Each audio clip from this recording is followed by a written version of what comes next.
If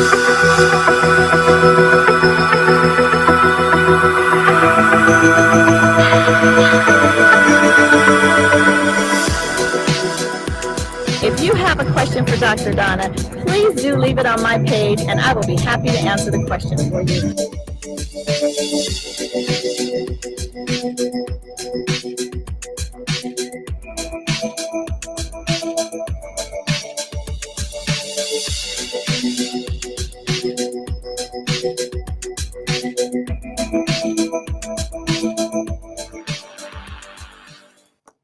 Hey, good evening, everybody.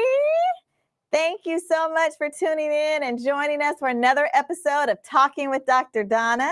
As you can see here, I have a co-host tonight. What's your name? Zachary.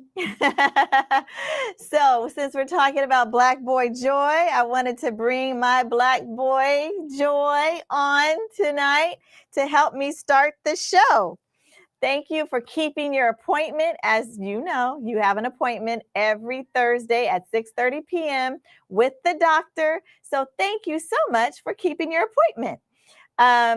Again, if you're not already a follower and subscriber to Talking with Dr. Donna, I would really appreciate it if you would take just a moment to go over to the YouTube channel and subscribe. And then after you subscribe, hit the icon that is the little bell. That way you know every time we go live. And share widely with your friends and your family and coworkers. Let them know, hey, do you know about your appointment with the doctor every Thursday at 6:30 p.m.? You got to keep your appointments, right? Yes. All right. As you know, our mission on Talking with Dr. Donna is to build generational health. That is building a network with each and every one of you. You're a part of the network to make sure that we help to end the cycle of premature death. And the way we're going to do that is focusing in on our 4 pillars of health: our spiritual pillar, our emotional and mental health pillar, of course, our physical health pillar, and our environmental health pillar. And as we focus in on those 4 health pillars, it's going to give us a holistic health for not just me, but for you and each generation that comes behind us. So every change that little Zach makes to make himself healthier can change 4 generations after him, just from him tweaking his health. Isn't that amazing? That's wonderful to think that right now, high blood pressure that is in my generational health can end with him. As he starts to make changes, he could be the last one that has to have a family member who had high blood pressure. Now, again, I see you, co-host ZJ. You got a lot of people saying hi to you. You know that we're live. So if you have a question, you're going to put into the chat to be able to talk to our awesome guests tonight. This is part 3 of Black Boy Joy series, and I'm super excited. But before we get into introducing our guests, we have to always start out, because it's February, to say Happy Black History Month. Yay! Yay! Focusing in on our excellence, and not Black excellence, but excellence.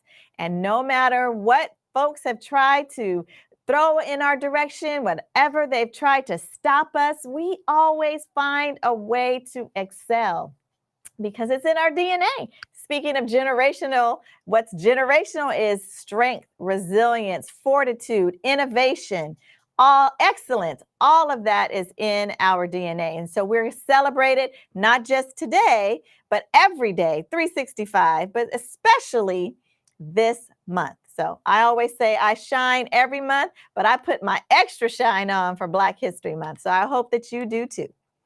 Tonight, we're going to highlight someone, yes, Black Boy Joy, there we go. We're going to highlight a person in Black history, because that's what we do. We're going to highlight a innovator, someone who, so many cute comments. Our innovator, Otis Boykin. That is who we're highlighting tonight. There he is, a picture of him. He graduated from Fisk College. I always want to call it Fisk University, but it's Fisk College in Nashville, Tennessee. And what's amazing about Mr. Boykin is that he has 27 patents. He owns 27 patents. He's innovated and created things 27 different times that no one else had thought about, no one else had imagined, and no one else had figured out how to do it. And so we're giving our little snaps and our claps to Mr. Otis Boykin, and his relationship to health is that he created and patented the control so that you can control your pacemaker. Hopefully you don't need a pacemaker, but should you need a pacemaker, you have Mr. Boykin to thank for having the control on that pacemaker. So again, let's give it up to Mr. Boykin. Yes. All right. So let's get into the rest of our show because I'm excited. I want to spend a lot of time with our guests tonight. We have two guests. Good evening, everybody. Remember, if you have questions, go ahead and put them in the chat section so that we can answer all of our questions. I see you. Good evening. Hi, Auntie. You're back again. That's Auntie Janella saying hi. Davi says hi. Hey, Davi. Thank you all for being here and keeping your appointment. It's so very, very, very important. All right. So let's get into our show and let's introduce our guests and bring our guests in. So our first guest tonight, we're going to bring in someone who is near and dear to our hearts, right? Yeah. He is Brother Ken Mccullum. Come on in, Brother Ken. Welcome. Good to be here, Doc. How you guys doing? Yes. So Brother Ken is an ex-Alameda County Deputy Sheriff. He is the founder, talk about innovation and excellence, of Men of Iron, and it evolved as a result of two different factors. And we're going to let him talk a little bit more about it, but because he saw a lack of structure in our young boys in the inner city, and because of the number of growing homicides in Oakland, led him to create this fantastic mentorship program where he takes young boys and helps to turn them into men. Hello, Brother Ken. How you doing, Doc? Good to see you. Thank you for being here. Right, always a pleasure. All right, let's bring in our other guest is Brother Antoine Towers, born and raised here in Oakland. He is a violence interrupter with Youth Alive and is the chair of the Oakland Violence Prevention Coalition. He has been really reimagined himself, born and raised here in Oakland, and knows that trauma impacted him firsthand. And he's made it his life work to come up with solutions to reduce violence and harm in his community with hopes of breaking cycles to prevent his children from going through the same life experiences that he had to go through. So let's bring on Brother Antoine. Hello, hello. Hopefully everybody can hear me. All right. Okay, so if yes. you watched the show last week, you know we tried with Brother Antoine last week, and we didn't do too great of a job. So this week, we're hoping that you can hear Brother Antoine. So give me a thumbs up out there if you can hear Brother Antoine. Say something else, Brother Antoine. Can you guys hear me? Come on, everybody. Just give me a yes. Give me a yes, please. Let's see. Let us know if you can hear him. All right. Well, no one is saying that they cannot hear you, so we're going to assume that they can. All right. So let's talk about these programs because both of you are all good. Yay, they can hear you.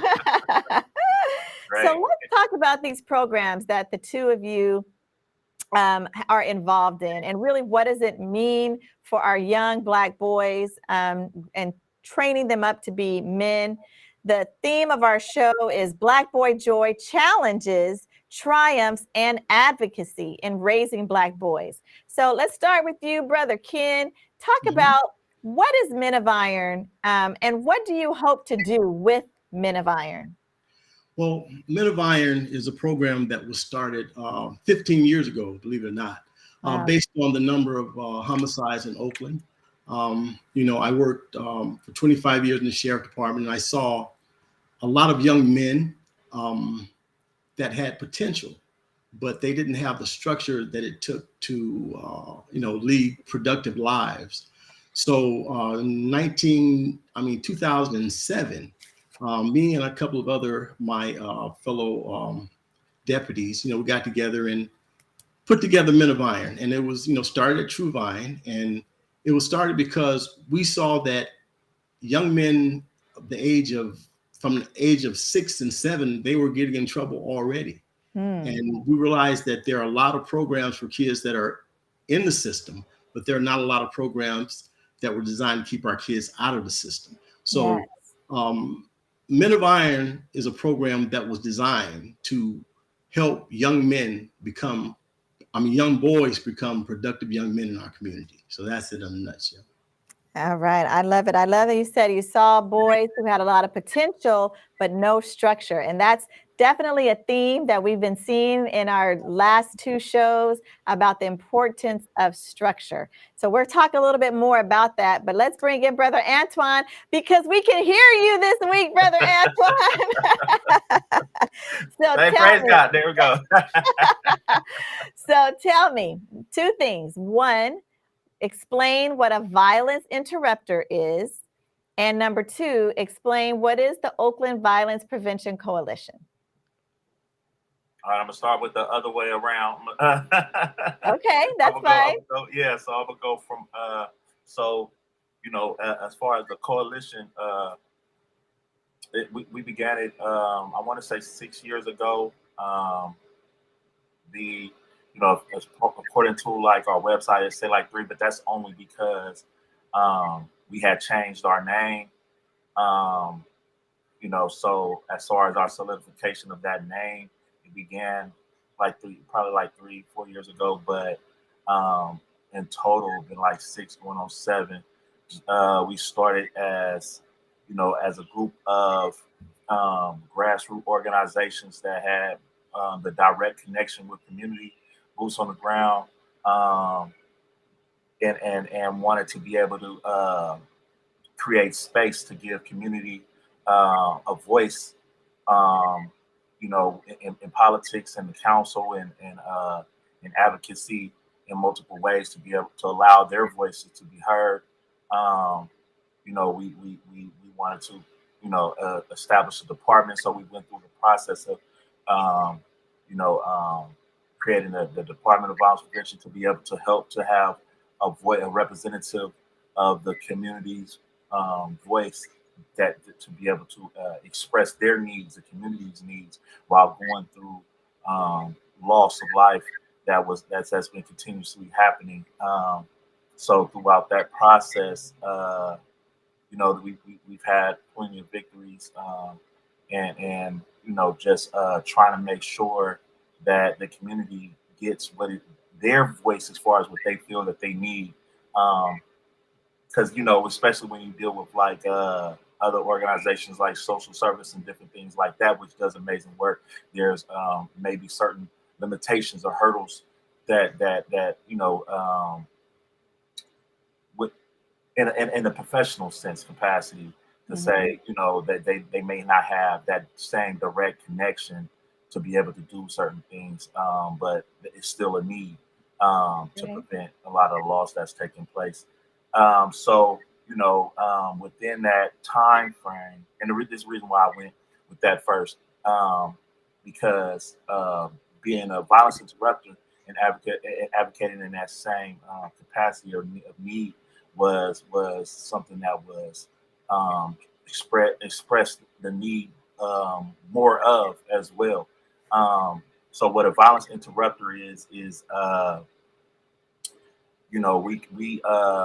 show up, we get calls, mediations in multiple capacity. It could be domestic, it could be it could be a family member saying I'm having a problem. My child is which I go through a lot is my child is being threatened or whatever, of violence and harm, being jumped, getting caught after school, going to the store, whatever, like how can you come in and mediate some of those conflicts. We try to work with just direct connections to be able to build those rapports with the community to show trust and to where they can come to us to be able to mediate certain things, and also direct connection with resources. Especially like if it was a crime scene, somebody lost someone, they may need therapy,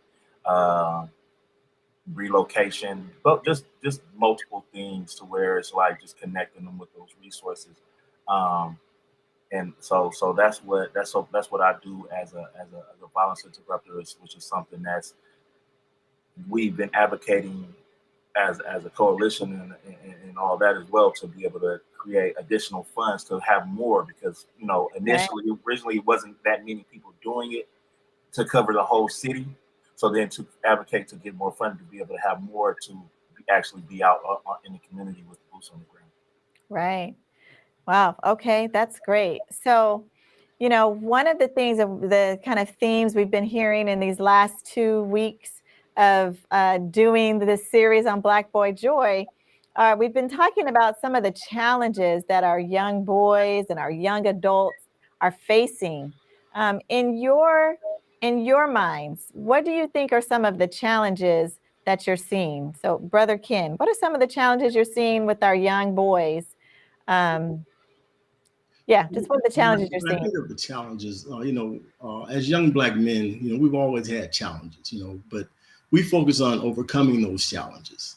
We realize that a lot of young men in our communities don't come up in the best of homes, the best of situations, and don't go to the best of schools, don't have the best of opportunities. But we hold the kid accountable for his actions. Just because it is doesn't come out right or things are not going your way, doesn't mean that you're not responsible for your actions. So in other words, you still have to do your homework. You still have to do your chores. You still have to do things that will make you strong. So we focus on the kid, just making sure that he does his part, even in spite of the circumstances that he's surrounded by. Yeah, that's good. I know you have a phrase that says no excuses. Exactly. Right? Why I say that? Because, if we continue to accept excuses, that gives that kid, the mindset that, hey, all I have to do is give them an excuse and it's okay. But I tell the kids all the time that PG&E doesn't accept excuses. Right. Mortgage companies doesn't accept excuses. And when you go and apply for a job, they're not going to accept excuses. All they want to know is, can you do that job?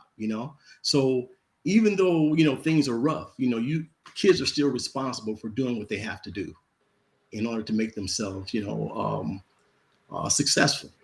Yeah, that is so important to think about the no excuses, because you're right.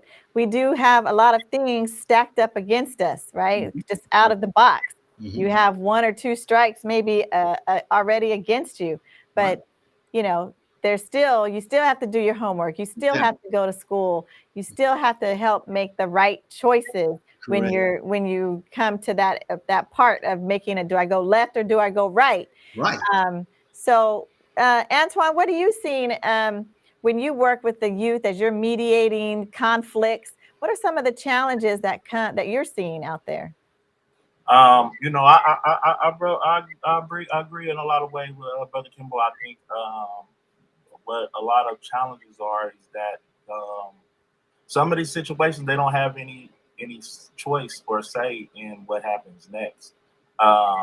You have a lot of them that may be doing the right things in school, and they can get pulled into a situation to where it's like, a lot of kids be like, I just hope that I make it throughout the year. And that's really a harsh reality that we have to acknowledge as the adults in the situation of our community, of sitting back and observing like that. Somebody can be like, yo, you with us, or you riding with us, or or especially like we breeding a lot of big kids too. You know what I'm saying? We got our kids that are looking at sports and all that as an escape to get out, and cats that's involved in the streets and the gangs and all that can be like, we need that, or whatever the case may be, and and they could come like with guns and everything, like, yo, you with us. Um, so it's so many different dynamics that take place, and it's not. I don't want to sound like excuse, but I just want to say that it really takes place. You know what I mean? Yeah. And if we don't, as family members, really acknowledge that some of these things happen, and when our kids come to us saying they scared in a lot of ways, I have 3 kids, and my oldest about to be 18, and a lot of things that he came to me with, my natural response was different after, like, it changed the perception after really seeing how certain things was playing out, of like, oh, I can see why he really was scared, to be in a certain school, or to go to this, to do this, to do like that, because there was things that really was happening. And he tried to transition in different ways, and you start seeing how kids move differently to stay out of certain things. But in a lot of ways, just surviving really is a situation for them sometimes. And like I said, it's just so many dynamics. I don't really want to thrive on just that, but Right. it really is a lot going on in these streets. Yeah, thank you for that, because that is true. We know that there are definite dangers out there. So we're saying, trying to help our kids make great decisions, but there really are dangers out there that try to decide how you're going to maneuver. Right. And one of our guests last week, Robert, was saying how he was on that path, making, surviving out in the streets and trying to just to stay alive. And then his mother pulled him in and said, no, I'm going to get you involved in mentorship programs, right? And that really changed his life. So, one of my goals of having this series of Black Boy Joy is really to talk about, yes, there are challenges out there, but what can we do as parents? We can't, we're not going to necessarily change the danger in those streets, right? But as parents and as community members, how can we support our young boys? And you said something, Antoine, when you said they come to you and they say that they're scared, and just listening, right? And helping them to sort of try to figure out a solution to their problem.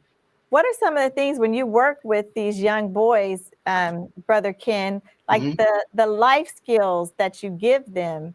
It's not just about the no excuses, right? In Men of Iron, and as you're talking to boys, but you also give them some life skills to sort of help to figure life out. What are some of the things that you help boys with?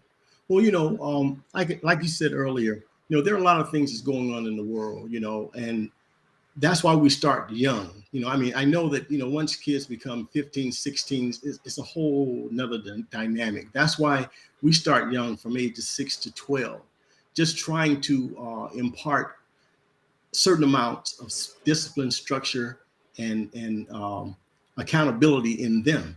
Because I say all the time, there's no such thing as a bad kid. There's bad behavior, but not a bad kid. So, we just try to build them up, and give them strength to know that they're strong, no matter what. So we have mottos, that they have to memorize. It's overcoming obstacles. It's like, I'll strive to be my best each and every day and overcome any obstacle that gets in my way, because they're going to have obstacles in life. And the thing is to overcome those obstacles. So we talk about all those things, overcoming obstacles and being at your best, even when things are not the best around you. That's great. I love that. No bad kids, bad behavior. Yes. Antoine,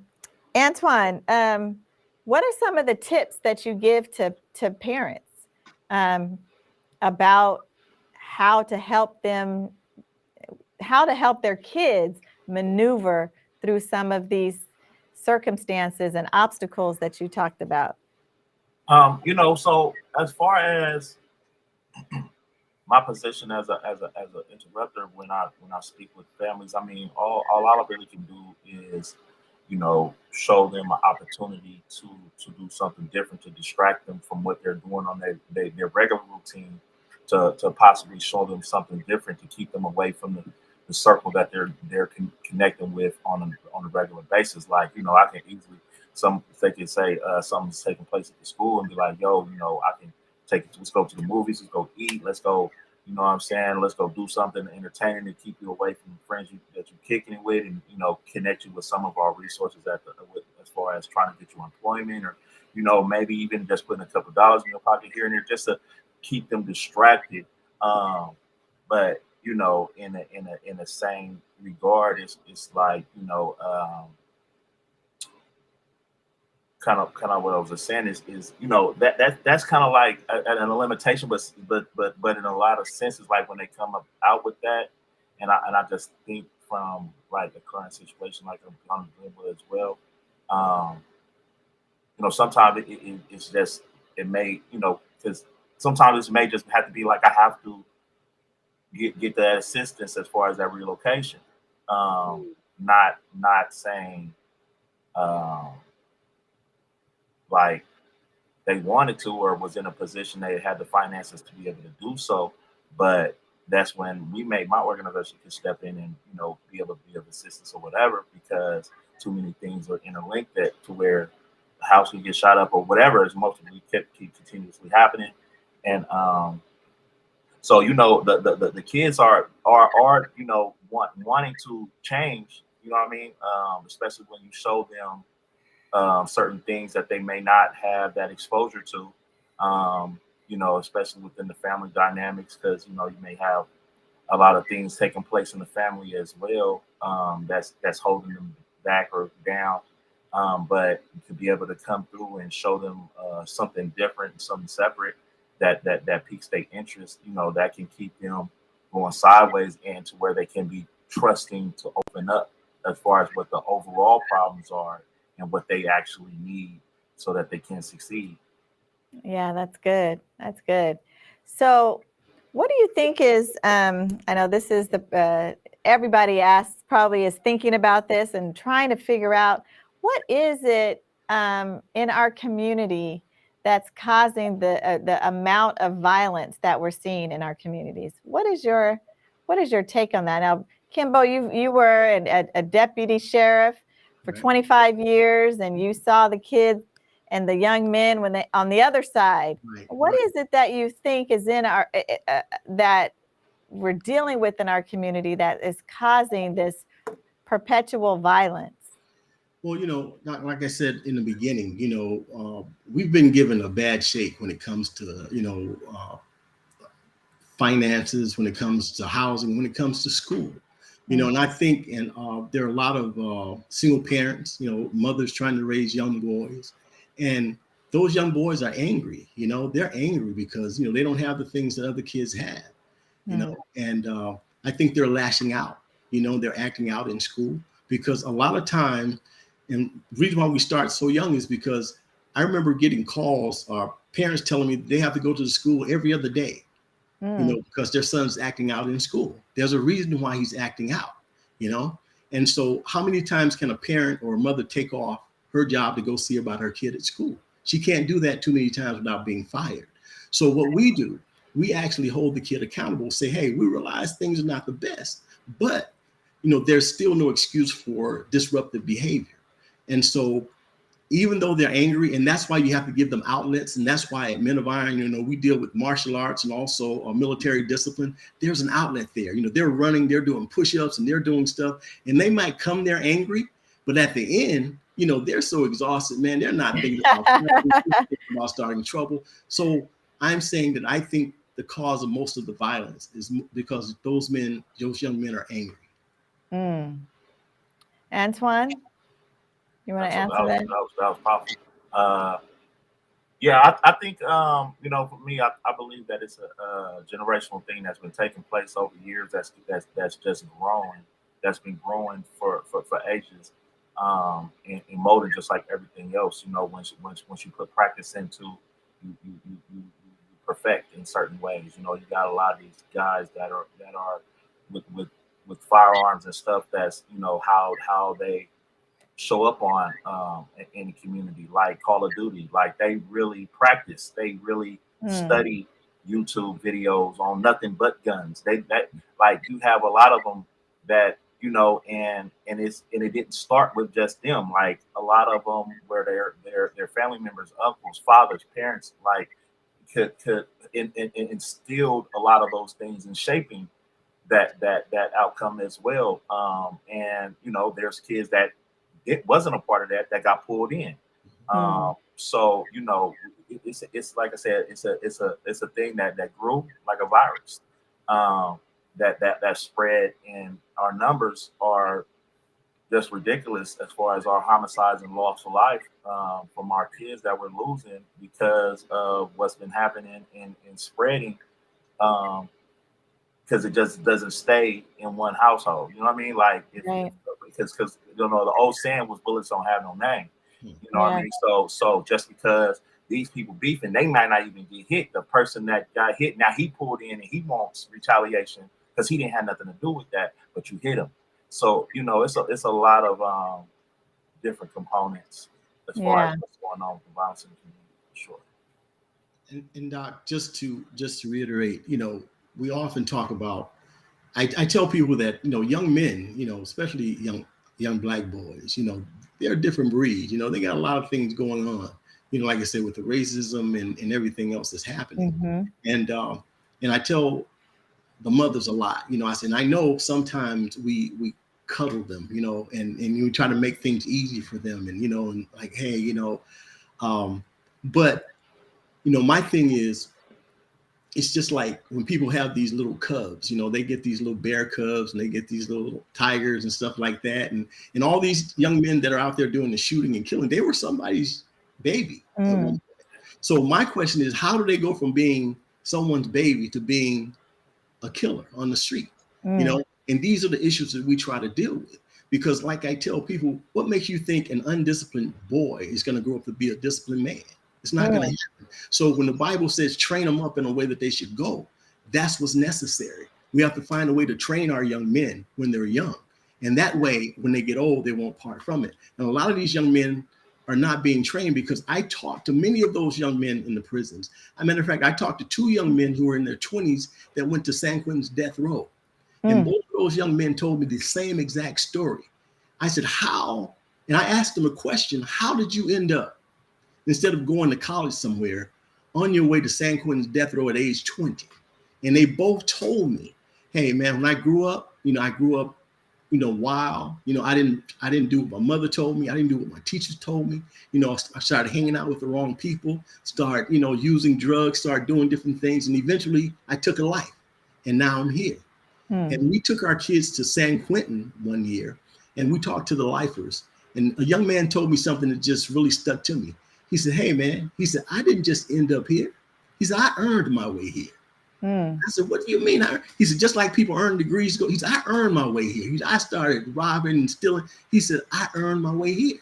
So we tell our young men, what are you earning? What are you going to do with your life? So either you're going to do something wrong or you're going to do it right. And so we try to keep them on that right path because they had to start somewhere right. becoming criminals. It didn't just happen. And so that's why we try to focus on something positive. Yeah. Thank you. I like that. And, you're right into our series, right? We're talking about challenges and then the triumphs, right? The scene, the kids that you see in your mentoring program that you have turned from maybe making the wrong decision and have grown up into being able to navigate life. Mm-hmm. The triumphs, and then the other piece is the advocacy, and that's the question I want to ask you both next is, what can we do? I talked about like what can you do in terms of parenting, but also what can we do as a community to help these young men? Because it takes a village. We've been talking about a village. It's not just me and my household and my son, but it's my neighbor across the street. It's my nephews. It's my friends' children. What do you think as a community? And lots of people on the line tonight who are watching, what can we do as a community to help our Black boys grow into being structured, disciplined Black men? Who you want to go first? Go ahead, Antoine. No, I mean, I think it's involvement as far as community. We a lot of times in a lot of circumstances, situations where we don't even say anything to each other. A lot of times, right? Like, you know, people go from work A to B, back in the house, and make sure that themselves don't get caught into other circumstances or things that they feel that they could get pulled into. But you know, just losing that fear and just allowing oneself to actually interact and connect with your community with you know with what's going on with things, you know, the game and information that we learn, passing it on to where other people can thrive other than just ourselves, right? Like it's all of those components I think that can help to show a difference, because you know you got a lot of youth that feel they don't trust you know, elders that's saying certain things to them because they only want to tell them what they want them to know in a lot of ways, or you know, or when they have ideas, like they don't feel like they're getting enough information to succeed in certain circumstances, and to where so they turn to each other to try to figure it out on their own. So you know, it's just interacting and being the support base instead of just like, you know, and with patience though, right? Like Yeah. not just you know telling them someone like what they doing is wrong, but just be patient enough to hear what they saying and to give them the information in a way that they can hear it, make sure that they understand what's being said, and then you know passing it on. You know, it's you know, and you know, when Brother Kimball was talking, I'm one of those that grew up in and out of the system, you know, from incarceration even into my adulthood, and it took me a long time to understand the basics that I should have known as an adult. I didn't really understand it, and but the interactions that I did have from my support bases allowed me, you know, over time to be like, oh, this is what they was trying to get me to see, or try to get me, you know, to understand, but I didn't. And I can say now as an adult, I really didn't understand it. And which had me kind of feel trapped in a lot of ways. Like if I don't do something, I can't provide in any kind of capacity. So, you know, it's you know, but like I said, just as a village, we just have to be patient with each other. We know we have a lot of different fears and stuff like that, but it's just being a support base, continuously being in each other's lives, and giving that praise and uplift to each other, that we can make it, you know, and that I feel like that would turn us around. Oh, I love that. Brother Kimbo? Well, Doc, when we talk about a village, you know, there was a time when, you know, the neighbors knew each other, you know, and the neighbor could, you know, if you got in trouble, the neighbor, your next door neighbor could, you know, she could spank you, you know, back in the day. But then they passed a law where no one can spank you. You know, you can't say anything to anyone's kids nowadays. Yeah. Because, you know, that's trouble. So the village has been splintered because people can't say anything because, you know, they don't want any trouble from the parent. Mm-hmm. And that's why it's so important to have mentors around, you know, people that you respect enough to allow them to check your son, you know, because a lot of people don't want their children's checked, you know, and so, you know, and when we talk about lack of mentors, we have mentors all over our communities. You know, we have basketball coaches, football coaches, baseball coaches, track coaches. You know, you have pastors, you have all these people. But the problem is, most of the time, the parents or, you know, single mothers sometimes, they won't allow the coaches to do their job. So in other words, you know, the coaches, you know, giving them discipline and structure, but the first time the kid comes home crying, saying that the coach yelled at them, they take him out of that program. Yeah, don't you yell at my baby. No, I'm just saying. What I'm telling you is that that's part of that village. We need that. And we need to have people that, you know, like I said, the coaches, you need to trust the coach. So yeah, he yells at him and stuff, but you know, the coach cares about that kid. And then that's making them tough. And what I've learned through my program is that I've had kids coming in to the program that just, I mean, terrible attitudes. And, you know, and I was on them hard. I'm kind of like the, what's the guy Morgan Freeman played? What was the brother? Oh, the principal? I'm Joe Morgan. I'm the Joe Morgan of mentoring program. You know, you know, because my thing is, I check them. And believe it or not, they want to be checked. You know, they don't want to be out here doing their own thing. They want someone to tell them where to go and how to act. And then later on, I find that these kids, they really love that, because right now, I've been doing this for 15 years. Some of my kids have graduated from college. Some of them are playing football. Some of them went into the military, but they all call me from time to time. Mr. McCullum, I really appreciate what you did. And, you know, you would think that they would hate my guts, right? Mm-hmm. But they call me back and say, thank you for caring enough to put me in check. Yeah. And so, you know, men have to step up and say, hey, young man, you can't do that. You know, you shouldn't do that. Even if you're taking a chance on being cursed out, you know, you have to put yourself out there. And like I said, you know, in today's environment, you might just get shot. Wow. Yeah. Am I right? That's right. Yeah. For coming up. So you really have to be careful. So that's why the village is no longer the village that it was in the past. Yeah. And you're right about, you know, I had to learn. I have I had a girl first, and then I have my son. And it does take a different type of parenting to your daughters and to your sons. Right.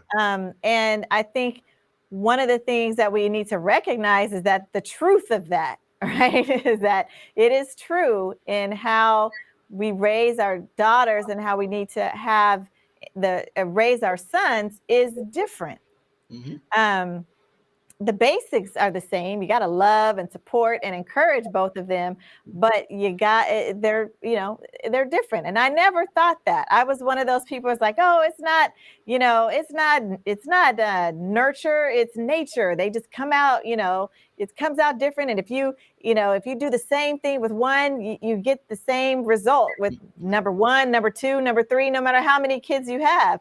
But anyone who has more than one kid can tell you, you can have the same household and have completely different results. Not because it's just that they're a little different, right? You're shaking your head, right?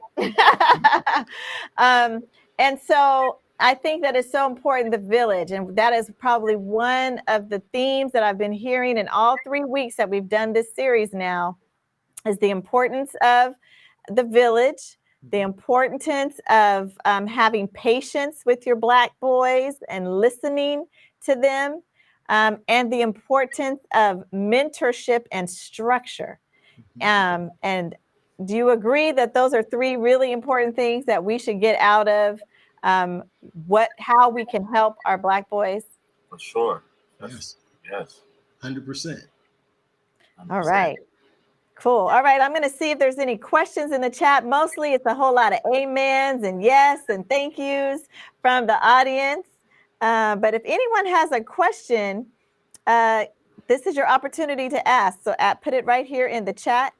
Oh, Zach, you have a question? Yeah. So it's Look about up. the Men of Iron. So randomly, if you're just walking and you're a Black kid with your friends, you can just get shot. Oh. So I didn't understand the question. So the question is kind of a deep question, actually, saying, you can walk down the street as a young Black boy and you have the potential of getting shot. Is that true? Yes. In this environment, yes, it is true, unfortunately. And that's why you always have to be aware of your surroundings and, just try not to go into, certain areas, especially at night, and even during the day now it's happening. So it's just a tough world that we're living in. Yeah. No, I can't. Let's see if there's any other questions out there. Okay, lots of comments. All right. Well, final comment then from our 2 guests. Thank you both so much for being here. What would you like, final thing that you want to say to the people who are listening and watching? What is your final comment that you would like to make to us that you really want us to know? If nothing else, we don't hear anything else from you tonight, you want to make sure this sticks with us. Brother Antoine, I'll let you go. We got to maintain the hope. You know what I'm saying? We're godly people. You know what I mean? So at the end of the day, we won't succeed in any kind of capacity if we don't maintain that hope and belief that you know, that we can succeed and move forward. Even as parents, we have to be able to continuously tell ourselves, regardless of what's taking place with with our children in the current situation, things can always turn around. We just have to maintain that peace of mind and that patience that that things can is always meant to turn around to the best for the best of our abilities, just to maintain our passion, our patience, and also you know, with those basic fundamentals that you just said to succeed. You know, as long as we just keep those hopes and minds that and stay within our involvement with our children in our community. I know a lot of things that we said as far as fears, you know, of getting shot by interacting and interjecting, but you know, if this is our home, this is our community, we got to stay involved in any way that we can to make sure that things go in the direction that we desire them to. You know, and that's the only way that it really can happen is if we stay involved as a community. And you know, me myself personally, I always say I love my community like it's my family. So even if that's not my family, I always stay involved and help out in any way that I can, because if anyone else is hurt, then I'm hurt as well. So you know, if we all can just have that mindset of communicating first, and when someone needs something to be involved, then we can all start seeing things turn around. I love that. Hope and community. How can people get involved with your coalition, Antoine, or if they wanted to know more information about the violence interrupters with Youth Alive? Is there a website or a phone number that you can give out to people? Yeah, I could always be reached. Our website is Oakland Violence Prevention Coalition, oaklandvpc.org. On social media, it's Oakland VPC, Instagram and Twitter, and Oakland Violence Prevention Coalition on Facebook. You can email me as well at Oak Violence Prevention at gmail.com, and just reach out and to be able to tap in and get involved. All right. So Oakland, V as in violence, P as in prevention, C as in coalition, Oakland VPC on social media sites, or Oakland violence prevention at gmail.com. Great. Thank you, Antoine. Oak, not Oakland. Oak, not okay. Oakland. Yeah, Oak. Yeah. Okay, perfect. We'll put that on the site. All right, Brother Kimbo, your final words. Yes, if there's one thing that I would leave with the parents is that we have to hold our children accountable for their actions. And, you know, if they don't have mentors, get them mentors, you know, start them out early, you know, don't wait until, you know, they're 15 and 16. Like I said earlier, you know, there are no bad kids, just bad behavior. So if you think about an apple, you can get this apple and sometimes it has a little wormhole in it.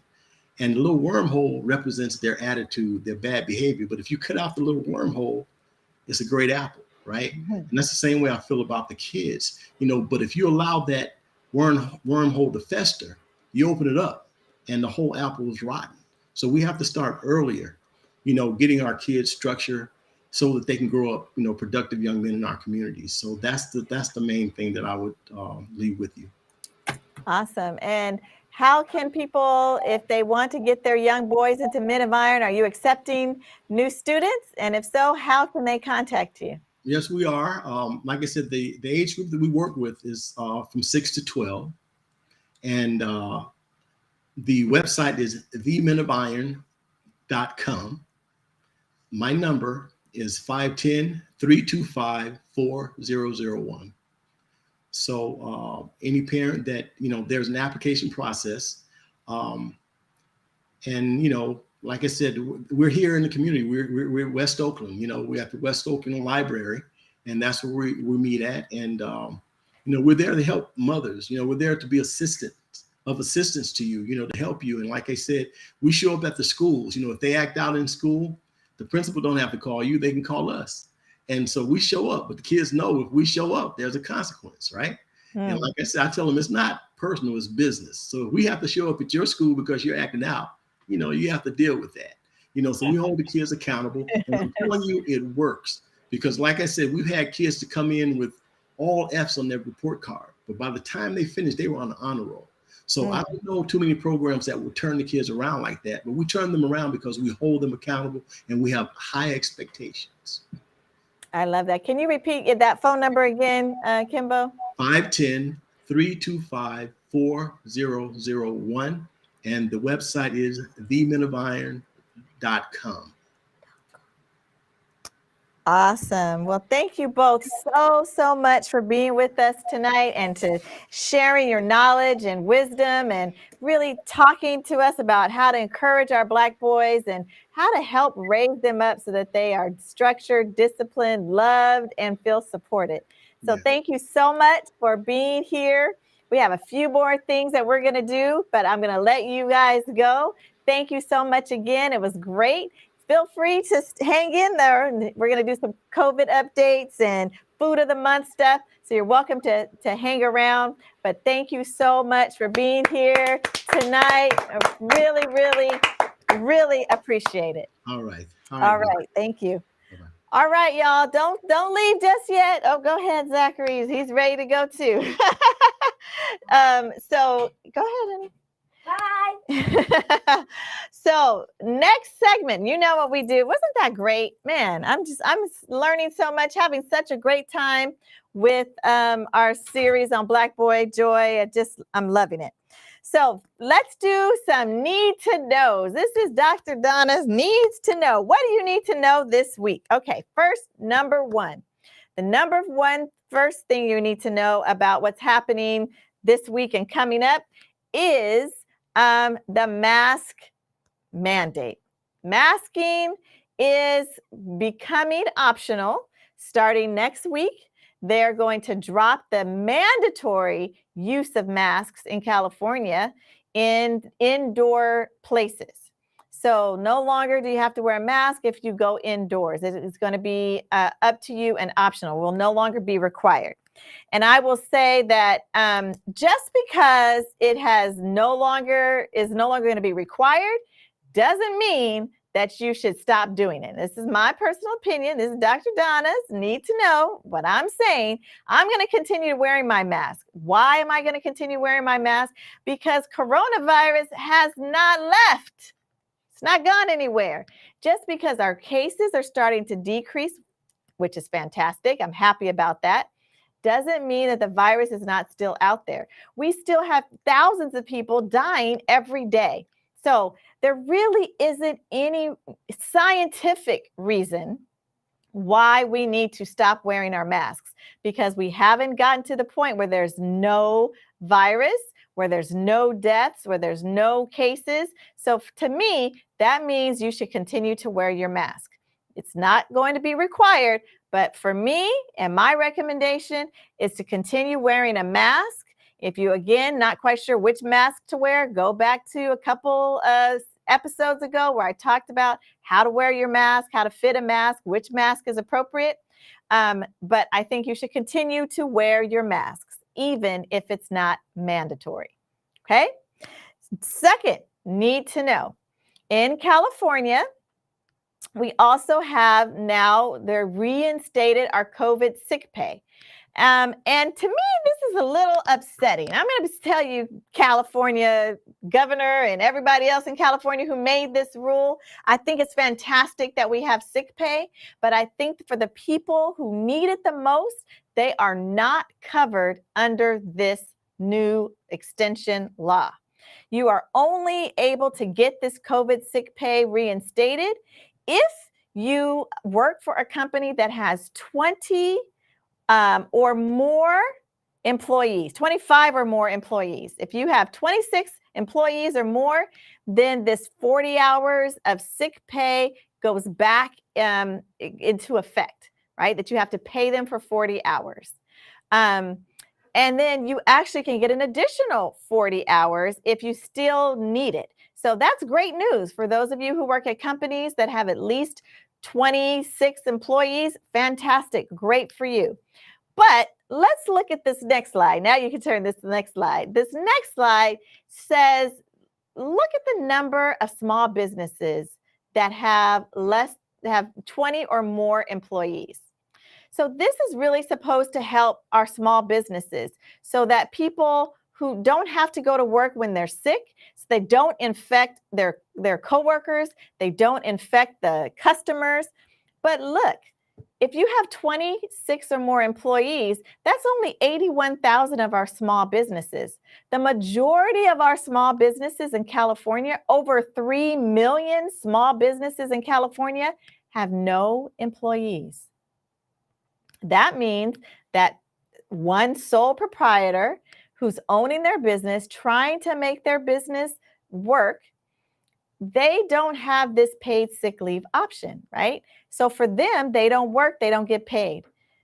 Businesses that have between 1 to 19 employees, over 692,000 small businesses that have less than this 26 employees, doesn't count for them. The majority of the small businesses in California have less than the 20 employees that this law is going into effect for. So why am I saying that? Because we as constituents in the state of California need to push on our lawmakers to make an equitable and fair law that really, really helps the people that you're trying to help. The people who have less than 20 employees are the people who really feel the need to have to go to work when they're sick. Because if they don't go to work, that business is probably not running as well, right? So those are the employees that we should be giving sick leave to, but those are the employees that are not covered under this new extension of sick pay. So while I'm celebrating for those people who work in big corporations and big businesses that have more than 20 employees, I'm also lamenting and upset that the majority of the people who really need it are not going to get it. So you need to know, and we need to push on our lawmakers to make sick pay for everyone, for all small businesses, regardless of the number of employees, because those are the people we're trying to prevent from getting sick and spreading the virus. All right, number 3 need to know is about school closures. Now, I've been following this closely over the last few weeks. We've had school board meetings for Oakland Unified School District. They've gone 2 weeks ago, it went until 3 in the morning. Last Tuesday, it went until like almost 1:30, 2 o'clock in the morning, talking about schools that are going to close. Show the next slide, please, Donnell. So the school closure debate was whether or not to close all of these schools. And what you're seeing, that's fine, I'm sorry, you can stay here. What you're seeing is that the number of schools that were originally to be closed were about 15 schools that were on the chopping block. Most of those schools, low income, Black and brown students. Tuesday, they passed an amendment to the resolution that says we're not going to close all of the schools, but we are going to close some schools in a phased approach. And once again, as we are advocating for our young Black boys that are attending these schools that are being closed or being merged out of their communities, and they have to leave one area to go to school in another area without any accommodations for transportation, thinking about how parents are going to get their kids to these different schools, we need to push back. This is why voting matters. I'm really on my soapbox tonight about voting. This is why your vote matters. And it's not just about who's the president and the vice president. It's not just about who's the governor, but it's about who's on your local school board, because they're the ones that are ultimately making decisions that impact you the most. It's about who is in our legislatures, because they're the ones making laws that impact you the most. So Oakland Unified School District voted to close schools again. And the people that are most impacted are our Black and brown boys, the same ones that we've spent this month talking about how to support and encourage. The same ones we've been talking about are being given a bad hand and starting with obstacles and strikes against them. These are the boys that we are now needing to figure out how to support and encourage. So I just want you to pay attention, because when you're on that ballot and they said the school board And then you're like, oh, well, I don't know. And you're just choosing people or you're not voting at all. This is where the rubber meets the road. It's because things like this matter. So these school board members voted to close schools, and now we're going to see the trickle down effect of that for our young Black boys. All right, getting off my soapbox, lowering my blood pressure, woo-sawing because I'm very upset by these last two need to knows. But this is what you need to know and then what you need to be aware of that's happening in the world outside of COVID. All right, so let's do some COVID updates because again, like I said, coronavirus has not left. The fact that we are continuing to see people dying every single day is a testament to the fact that this virus is still with us. Black people in a Black community still have highest caseloads, and we're still dying at the highest rates. So things have not changed. You see that little blue bar there? So even if you don't know what it means, this is the total people that have died from coronavirus. And that blue bar is extended out further than any other blue bar, and that is the death rate of Black and African Americans. So as you think about whether this virus is over for you and me and our community, it's not. I need you to pay attention. This other slide I want you to look at is really important. I'm going to sit here for a minute because I really want you to be able to look at this slide. This is the number of cases, the people who are testing positive, getting sick with coronavirus. And from last year up until now, and looking at the lines, that yellow line that's super high, that is the line of people who are getting sick that have not been vaccinated. Okay? That is the difference. You see the other lines that are substantially lower? Those are the number of cases of people who are vaccinated. There's a tremendous difference between unvaccinated and vaccinated. And I'm going to say that complete vaccinations includes your booster. Why? Because we had this shot, most of us had this shot over a year ago, and the vaccine and our ability to fight off the infection is starting to get a little bit lower. The virus itself has shifted and changed. And so to be fully vaccinated and fully protected, you really need to have your double dose of your mRNA vaccine, and you need to have a booster. If you got Johnson & Johnson, run out tomorrow and get your vaccine booster. You need a booster because the Johnson & Johnson vaccine was shown to only be effective for like 2 months. 2 months. And if you got it last year, that means that you're probably you're not protected. I'm going to just say that. So complete vaccination, 2 doses of the mRNA vaccine plus a booster.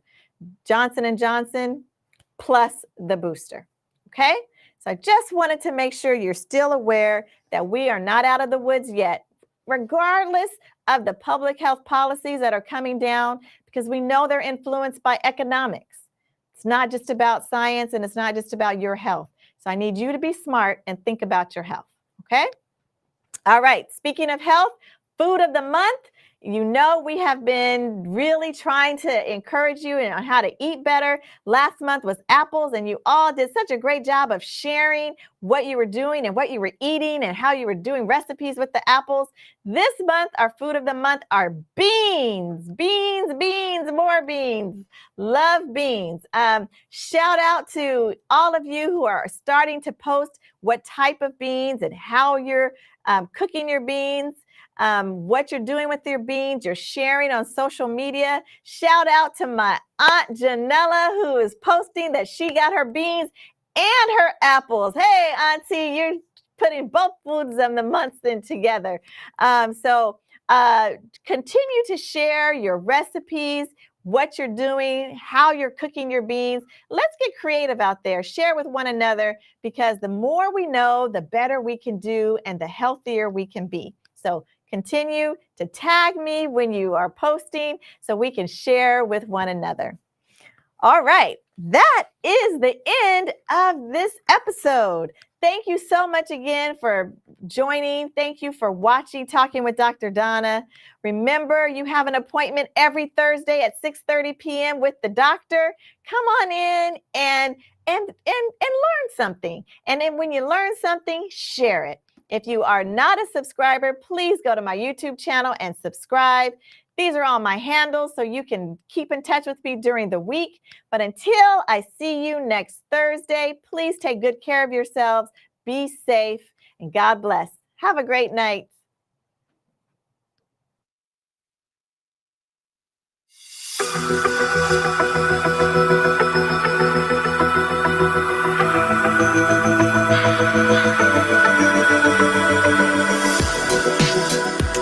If you have a question for Dr. Donna, please do leave it on my page and I will be happy to answer the question for you.